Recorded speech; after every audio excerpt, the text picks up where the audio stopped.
So without wasting any time, we are going straight for this eye makeup. I'm going to be using this minimalist palette. I'm applying this shade with the help of a flat brush. I've prepped my lids with some eyeshadow primer.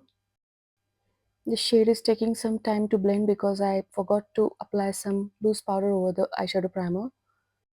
Always remember to apply some loose powder over the eyeshadow primer so that you can blend your eyeshadow effortlessly. Next, I'm going in with this eyeshadow. With a small blending brush, I'm blending this shade over the previous color.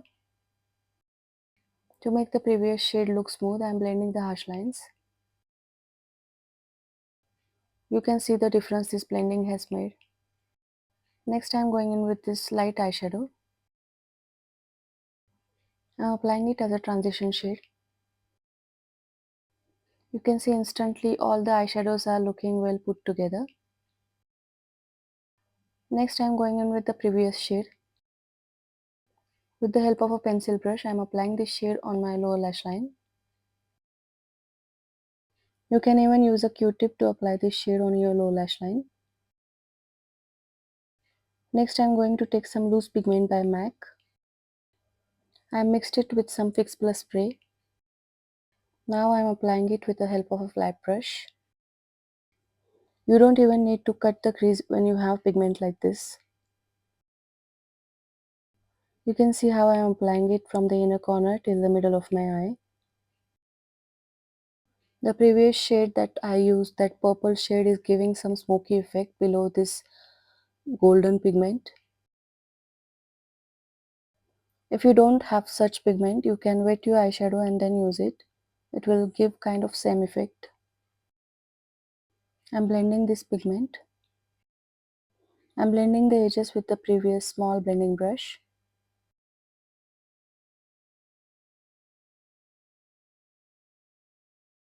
Next, I'm going to take this light shade and apply it as a highlighter on my brow bone. I've taken this kohl and applying it only on the outer corner of my lash line. I'm also going to apply it on my lower lash line. Here also I am keeping it only on the outer corner. With the help of a pencil brush, I am smudging this kohl. Here I am using a kohl. You can even use a black eyeshadow for this purpose. Next I am tightening my upper waterline. Next I am applying lashes. And that's it. This is the effortless look. If you liked the video, don't forget to like, share and subscribe to my channel. Thank you for watching.